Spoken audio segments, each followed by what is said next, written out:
For the love of God, man, can we get this show on the road already? I grumbled, pacing restlessly around the cramped office.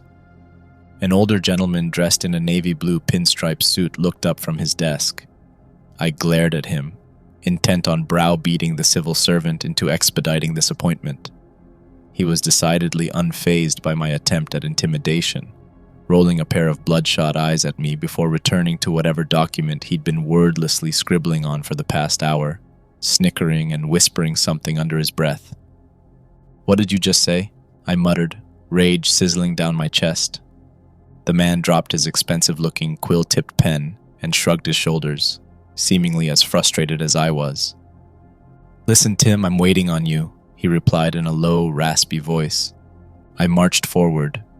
My right foot got caught on a ripple in the Persian rug that covered the floor, and I stumbled, bracing myself on the man's desk as I fell, by wrapping my fingers around its blunt edge. I retracted my hand in disgust and started shaking it. The surface was slick with something gelatinous. He chuckled at the sight. I shoved my hand up to his face. That made him laugh even harder. "What the hell is on my hand?" I barked.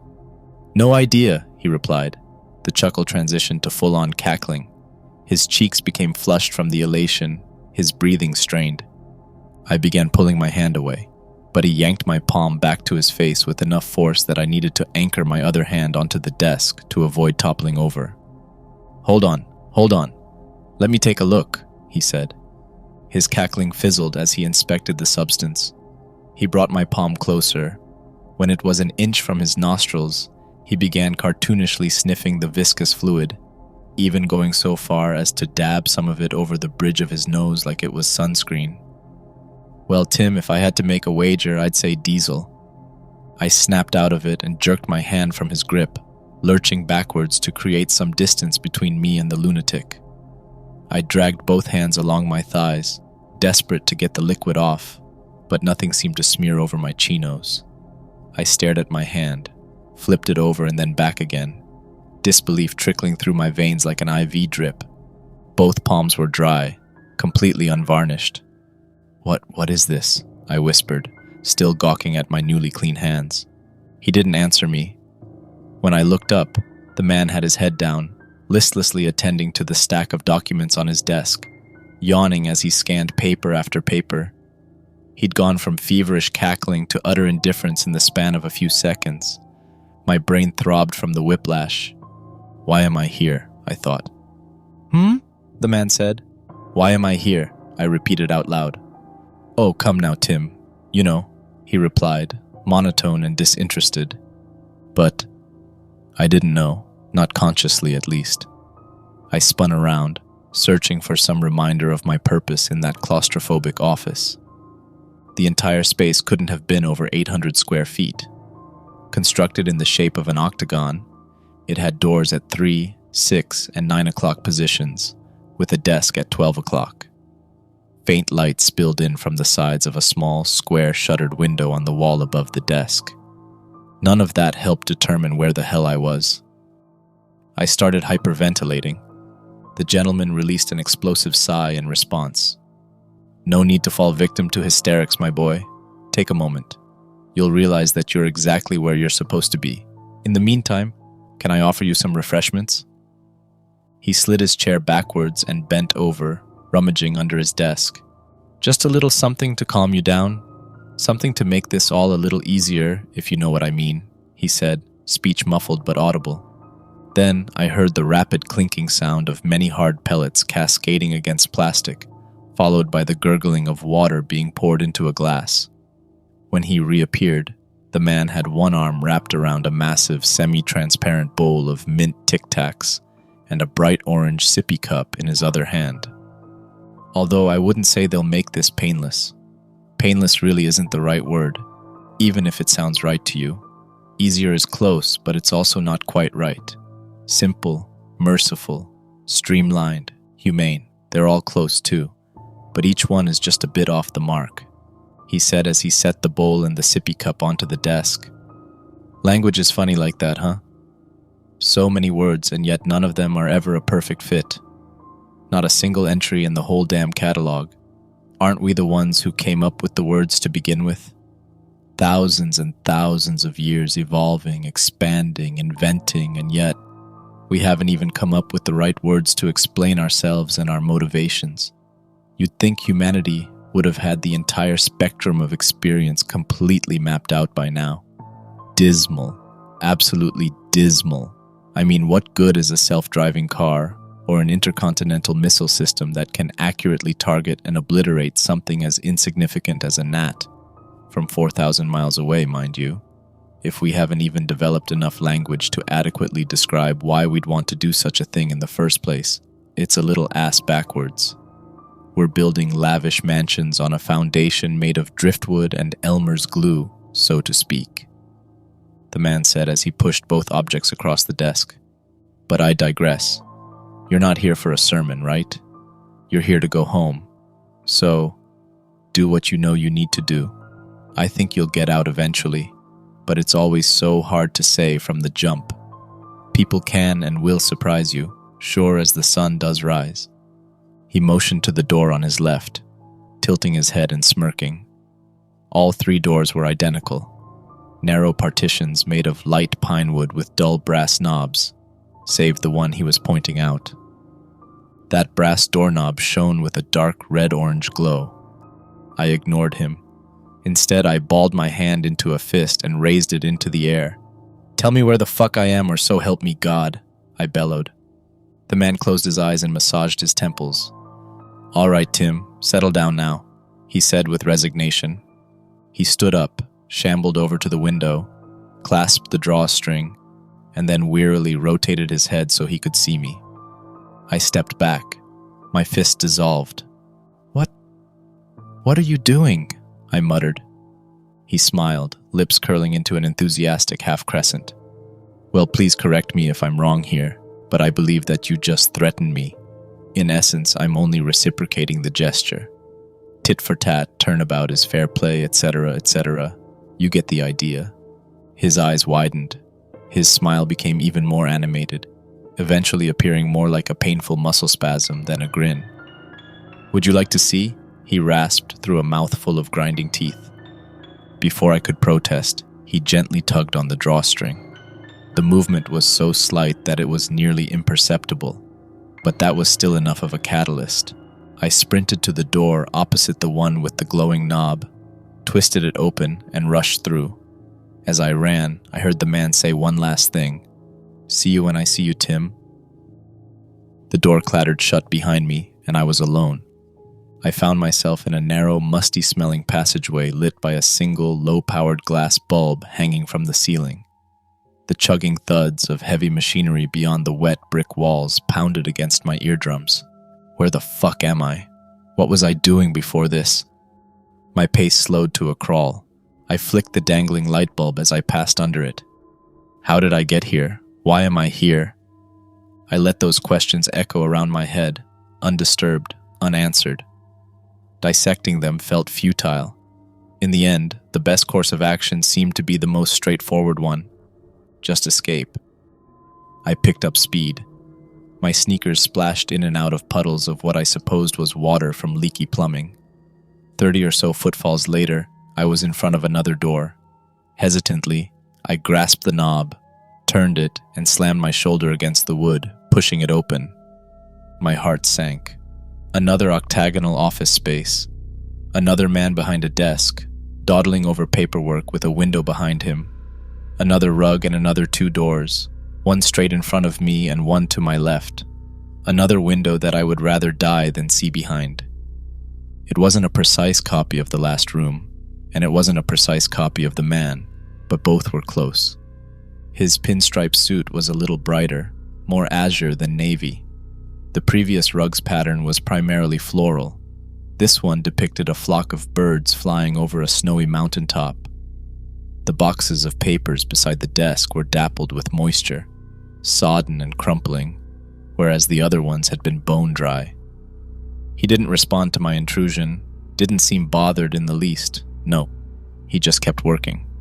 I bolted past him, through the door straight ahead, and found myself in a distressingly familiar damp hallway. At that point, I wasn't even thinking. not thinking anything useful or intelligible anyway. I was simply running until I found my way out or until my heart imploded in my chest. The first scenario being my ideal outcome. Truthfully, though, I would have been perfectly content with either. The next door creaked open, and I prayed for something different. A lobby, a flight of stairs. The goddamn black pits of hell would have been preferable to another Xerox of that office. The room I discovered was like the room before it, but with its own trivial changes. Couldn't tell you precisely what those changes were. I didn't stop long enough to commit them to memory. That time, I veered left instead of straight. Heaved the door open, hoping to find something other than a dank, poorly lit hallway on the other side. Once again, no luck.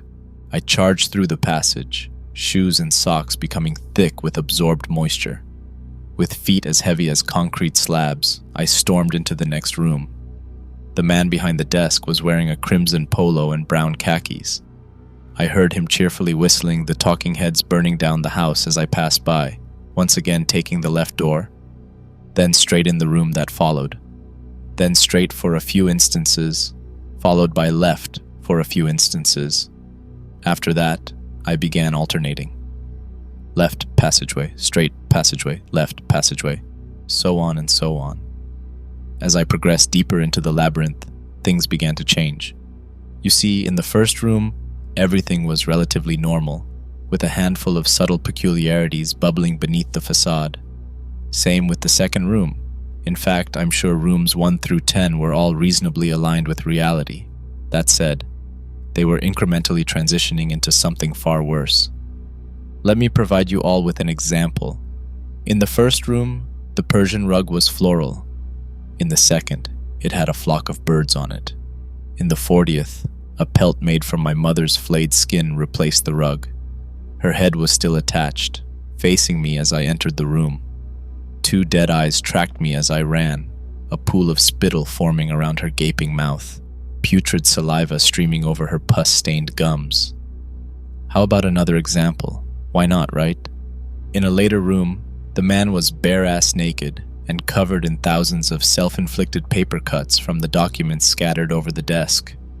Each laceration had become a separate mouth, with the inflamed edges acting as lips. He didn't say a word, but his legion of injuries whispered to me. The rule of threes is narrative gospel, so allow me to provide a third and final example. In the room where I finally stopped to catch my breath, 100 or so abstractions later, the desk and the rug were gone entirely. The man was lying face down on the barren floor, with lines of termites crawling in and out of what appeared to be a bullet hole in his head. That time he wasn't wearing a suit, but he wasn't naked either. He was covered in sheets of paper from his ankles to his collarbones instead.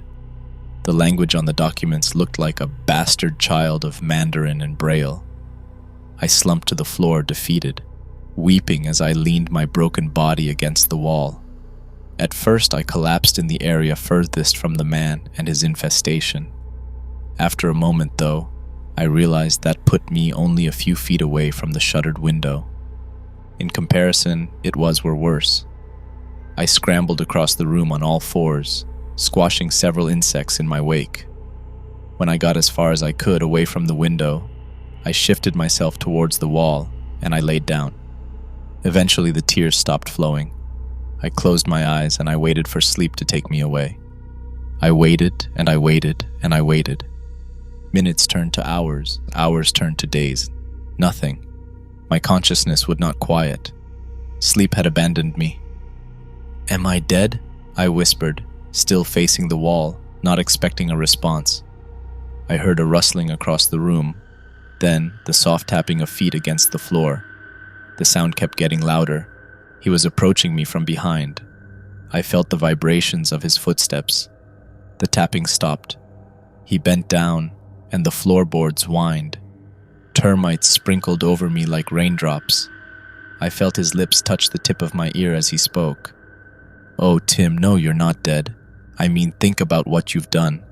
Consider the magnitude of your depravity, the profound extent of your sordid nature. Do you really think you've earned the luxury of death?" I didn't dare look. I stayed still, pretended I was dead, figured I'd pretend until it finally came true. That said, deep down, I knew he was right. I was exactly where I deserved to be. Years seemed to pass by. I didn't eat, I didn't sleep, and I didn't dream. Thus, I didn't abide by the old gods I was used to servicing, like hunger and exhaustion. No, I discovered new gods, new masters with new demands that I was beholden to. And at the precipice of that divine pantheon was the cycle. In retrospect, it's all nonsense. Simply a way for me to cope with the circumstances. Still, it's the truth of how I thought back then. No reason to sugarcoat it now, I suppose. The cycle had 3 steps. First, I would search. The man in the original office hinted at the only way out. Through the door with the glowing knob. I had to backtrack and find it. The problem was I did not know how to backtrack. I'd gotten myself hopelessly lost, and I couldn't figure how to orient myself to the labyrinth. Initially, I assumed I would eventually find the original office if I just kept moving. There could only be so many rooms, right? I was going to get lucky at some point. Thousands upon thousands of rooms and passageways later, I came to terms with the fact that the labyrinth was infinite. This thought, or something equally nihilistic, would send me spiraling into the darkest depths of apathy, which brings me to step 2. After the search broke me, I'd become dormant. I'd curl up in a ball, close my eyes and pray for sleep. Then I'd pray for death. Then I'd review the events of that first encounter, the slick grease on my fingertips, the tic-tacs, the glowing knob, all of it. That review was usually enough to plunge me into a state of pure self-hatred. Why did I run from him? Why didn't I just listen? What the fuck is wrong with me? That would last for what felt like a few days. Eventually, though, the cycle would become agitated with my dormancy, so it would send him to find me. His approach was demarcated by a sound and a scent. He sounded like a car crash, combined with a horse dying during labor, screeching metal overlaid with inhuman wails of pain and the soggy splashing of childbirth. His scent, in comparison, is much easier to describe. He smelled of a crackling fire. I don't know what he looks like. I never stuck around long enough to see. There was no lead-up or warning to his arrival. One minute, I'd be alone with my thoughts, and the next, he'd be careening down a nearby passageway. Untenable panic would break my dormancy, and then I'd be on to the 3rd and final step. I'd spring to my feet and I'd run. I wouldn't be searching for anything. I wouldn't be looking for answers or an escape either. I'd just be trying to get away from him. The twisting of metal and the smell of burning wood would get fainter and fainter and fainter. When it disappeared completely, I'd know in my heart that the cycle was pleased but not sated. Naturally, that meant I was required to begin again. From there, I'd come up with a new way to search for an exit, and the cycle would continue. I tried mental maps. I attempted to find meaningful patterns in the office layouts, eyes pressed against the fabric of various Persian rugs, scanning for symbols that could be interpreted as arrows, meant to point me in the right direction. I beat the shit out of a fair number of office men, screaming and crying and begging them to just tell me what to do. They'd smile at me, and when they became bored with the outburst, they'd reach to open the window blinds and I'd run away. Each time they threatened to show me what was behind it, though, I'd stay for just a little longer. I'd bolt from the room a little slower. That's when I began to smell something in the air. Not the scent of a raging fire. No, it was the step before that. The odor was more acrid, more chemical in nature. It stung my nostrils, and I knew there was truth lurking behind it. Something genuinely evil was grafted onto its carbon. Diesel. The smell of gasoline offered to act as my North Star, and I let it guide me home. "Timothy, gracious me, how long has it been?" The man in the navy blue pinstripe suit chirped, eyes fixed to his desk. I surveyed the office. A cocktail of boundless relief and unimaginable panic swept through my bloodstream. It was all there. The man, the sippy cup and the bowl of tic-tacs, the boxes of documents, the glowing brass doorknob. I raced across the rug to the opposite side of the room. My hand shot out to grasp the handle. I'm not sure you're ready to do that, he cooed, still not looking up from his work. I didn't listen. My palm folded around the knob. Searing agony erupted across my hand. The smell of burning skin permeated the room.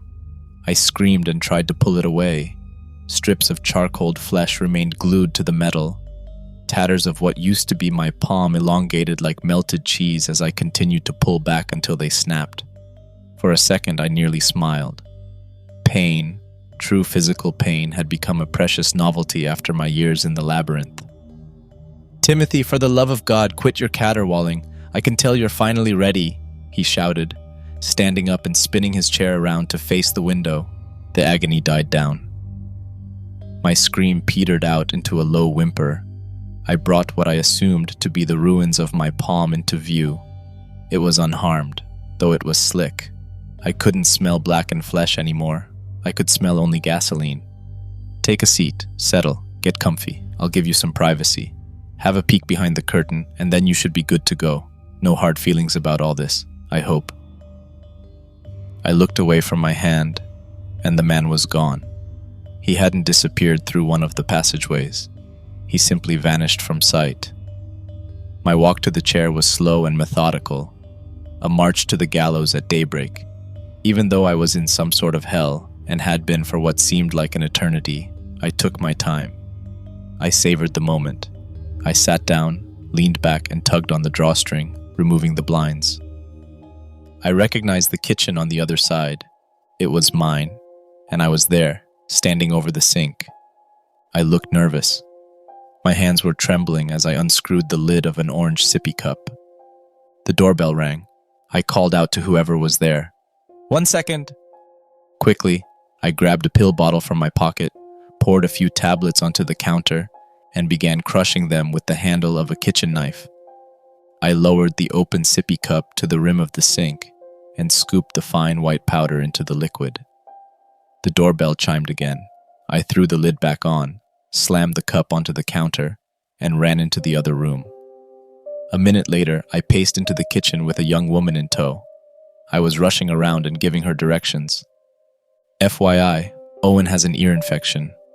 I'll make sure he gets his juice before I leave. It's got cold and flu medicine in it, so don't be surprised if he's out like a light. There's money for pizza in the foyer. I should be back by 11. Oh, also, Megan, I know you smoke. I'm not going to narc on you to your parents, but if you need to take a drag, please do it outside. Away from the house, but not too far either. Got it?" I blinked.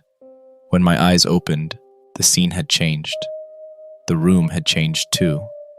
Now, there was the side of my secluded farmhouse in the dead of night through the window, and I was looking at it from a first-person point of view. I knew that point of view was my own. A dull red canister dripped a tiny puddle of gasoline against the wood paneling. I lit a cigarette, but I didn't smoke it. My hands weren't shaking anymore.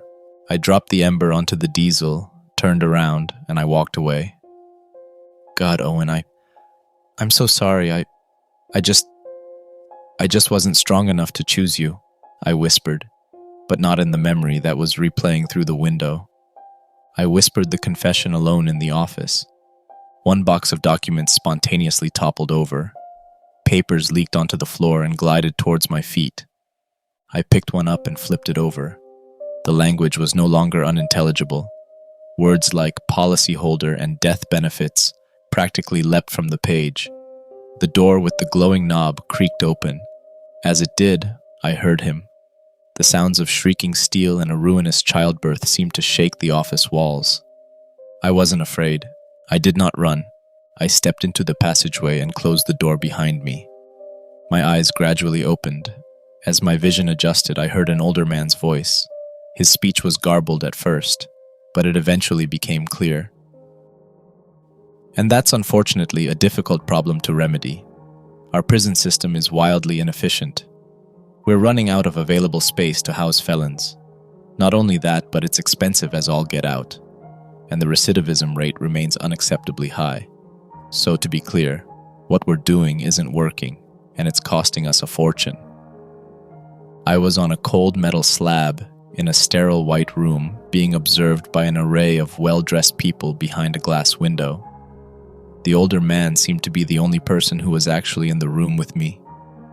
Take Timothy here, for example. This absolute devil was handed a life sentence for a double homicide. Believe or not, the details of his crime may be worse than what you're currently imagining. 2 months ago, he killed his 3-year-old son to claim the insurance money on his house and his only child. Needed to settle a gambling debt, apparently. The back of my head began to throb. Oh, but it gets worse, folks. He also burned a young woman alive, the same one he was planning to frame for the death of his son, as it would happen. Left evidence at the scene to imply the house fire was downstream of the girl's nicotine addiction.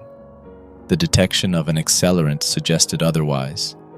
His defense argued he had been kind enough to sedate his son beforehand.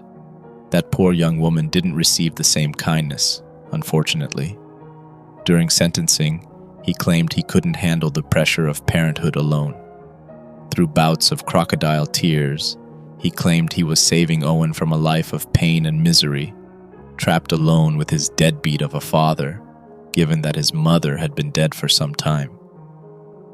I attempted to speak, but I couldn't force any words to spill over my cracked lips. Enough of the gory details, though. What's the point? Well, Timothy agreed to take part in a controversial new study, and the terms were as follows. We can't guarantee your safety nor your sanity, but if you survive, you won't serve a life sentence. You'll be released in less than a week. Of course, we didn't mention that it would feel like he lived through 60 life sentences, as opposed to 1. You must be thinking, this sounds like cutting-edge technology, must cost an arm and a leg. The throbbing in my head intensified. Sure, it's new and undeniably expensive, but think of it this way. In order to enact his punishment, we only needed this small space for 7 short days, as opposed to a cell for the remainder of his life, however long that'd end up being. The initial overhead may be high, but the long-term savings could be truly incredible. Not only that, but we subject our volunteer prisoners to a specialized neurotechnical module while they serve their sentence, which has shown to decrease reoffenses from a projected 45% to around 2%. Sensation crept back into my muscles. I fought against my restraints. The man finally looked away from the audience and down towards me. Even without the suit, I'd recognize his face anywhere. Timothy, please do settle. You've made it. No need to throw a fit.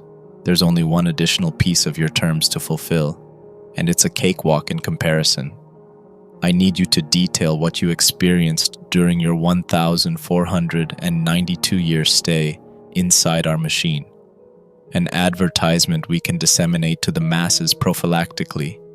Given our punishment will hopefully soon become an industry standard, and thus, involuntary.